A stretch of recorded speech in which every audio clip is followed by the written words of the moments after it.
Yo guys, welcome back to my channel. If you're not done already, subscribe to Off the Canvas Boxing, like the video, do all that amazing stuff. Okay, it's been a mad week in boxing. Like, we started off with what Brady's getting a tattoo, calling out Jake Paul, Floyd potentially coming back to the ring again and fighting the likes of a Money Kicks, a YouTuber who specializes in luxury clothing. And you know, they're looking to take that fight in Dubai next month and fighting on the top of a high-rise building on a helipad.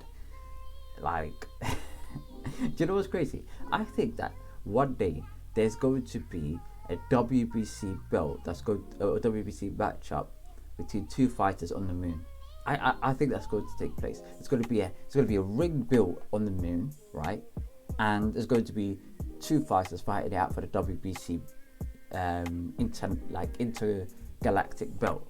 Yeah, comment in the section, comment below if you agree with me. Yeah, I might be taking this too far, but if a man's fighting on a helipad in the middle of February up, you know, in Dubai against a YouTuber, and by the way, he's arguably one of the top 5 actually best fighters of all time. It's a bit obscene to a lot of people's eyes, but we move.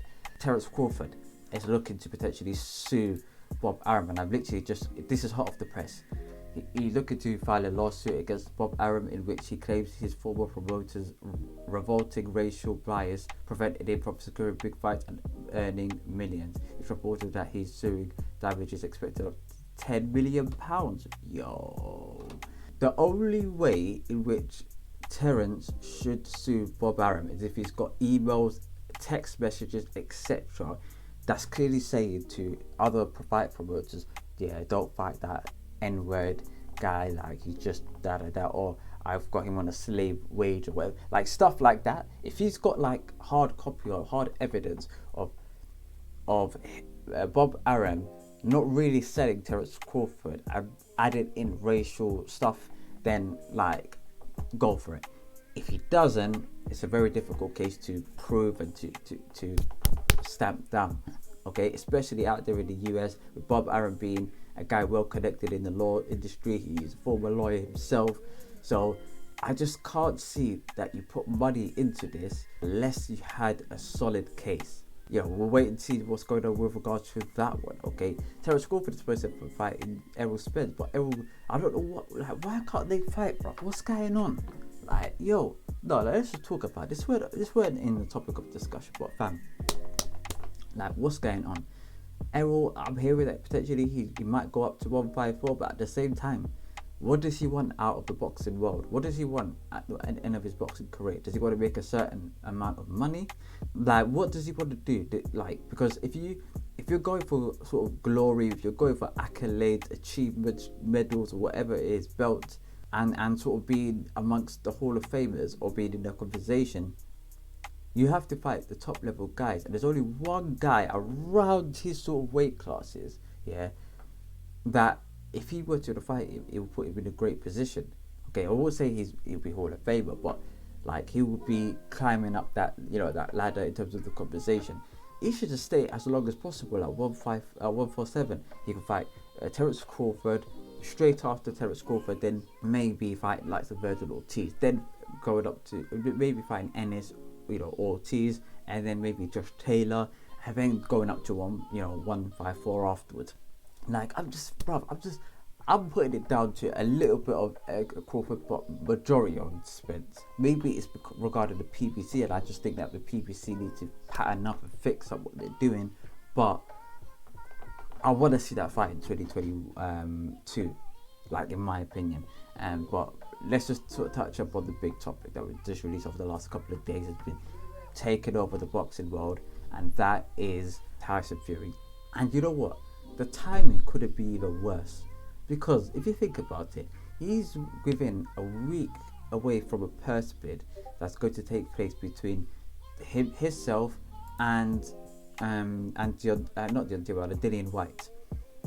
That's probably his next opponent in terms of the WBC belt.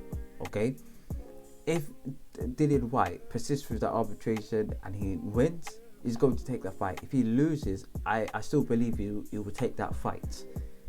So that's just putting Tyson Fury into a corner. The longer this takes place, the longer that arbitration, the delay in terms of the mandatory, is the worse it's going to get for Tyson Fury, because it's going to back him up into a corner and leave him with no other alternatives other to fight Dillian Whyte. If he vacates, I'm going to be straight up on this with you, Dillian is probably going to persist with the belt. To be fair, it's all beneficial for Dillian. If he vacates, Dillian will, instead of getting 20% purse bid, he'll jump up to 50% purse bid against probably Deontay Wilder, which in America probably markets around the same as Tyson Fury. Okay, around the same. So he's getting more of a purse bid, to be fair. And then he'll win if he beats Deontay Wilder, which I think he can. Gets the vacant belt. He will be eligible to fight in Alexander Usyk or AJ. Okay, and if you can win the arbitration on top of that, and maybe squeeze for an extra 10% to get the 70-30 split, which is rightfully owed at the bare minimum. For me, I think Dillian Whyte's in cruise control the longer this takes. The longer the delay takes place, Dillian Whyte's in cruise control. But Tyson Fury calls out the likes of the Gardu UFC fighter. Moreover, he's calling out Alexander Usyk and AJ, saying that AJ's not a real British champion or a British fighter, and what's his name, Alexander Usyk, I will beat your steroid ass, etc. And along those lines, in terms of, I'm just paraphrasing, and I'm just sitting there thinking, first and foremost, when it comes to calling out, you're saying AJ's not a real British fighter, or a real British, or he's real British contender, etc. A part of me is probably thinking, I hope you're not talking about it from a racial aspect, because the way you were saying is like, I'm the real British fighter. It's like, do you get where I'm going with this? Maybe it's just me, maybe it's my interpretation of it, okay? But I just thought, you know what, fam? Like, this could, it's very borderline racist, like very, very, very borderline racist, and like, I don't know what's going on with regards to Tyson Fury. I don't want to accuse him of that unless he didn't mean it in that way, but it's not a great look. Accusing Alexander Usyk, by which a month ago you were with him with and they were around a Bob Arum 90th birthday party, in I think it's for the Lomachenko fight. I think it could be. Correct me if I'm wrong. It's for the Lomachenko fight. All of a sudden, like, you were taking pictures of him, smiling at him, and now today you're calling him a cheat. It makes very, very little sense. And then Vladimir Klitschko, rightfully so, came back and said, you know what, don't throw stones in a glass house. You were supposed to be an individual. You're supposed to be a guy who was, who had a rematch scheduled against me and couldn't fulfill the rematch because you failed a drugs test. If anyone beats him, it's not even just going to be a loss, it's going to be a humiliation. People are going to drag Tyson Fury through the mud if he loses in his next fight. And I'm telling you this, when AJ lost his belt, even though he was liked by a lot of people, there was still enough people to drag him through the mud. Tyson Fury, all of that will be amplified times 10. Deontay Wilder fans, AJ fans, bloody previous Vladimir Klitschko Ukrainian fans. It will be an onslaught, okay? And I'm just seeing that, like, bruv, you've got to be humble. And speaking about humble, okay, I know I'm going off on one, but I was hearing the coverage with regards to Ben Davidson and the training situation, and I was hearing him, and it's a very similar circumstance with regards to Tyson Fury. If any of Ben Davidson's fighters lose or looks bad in the ring, all of this sort of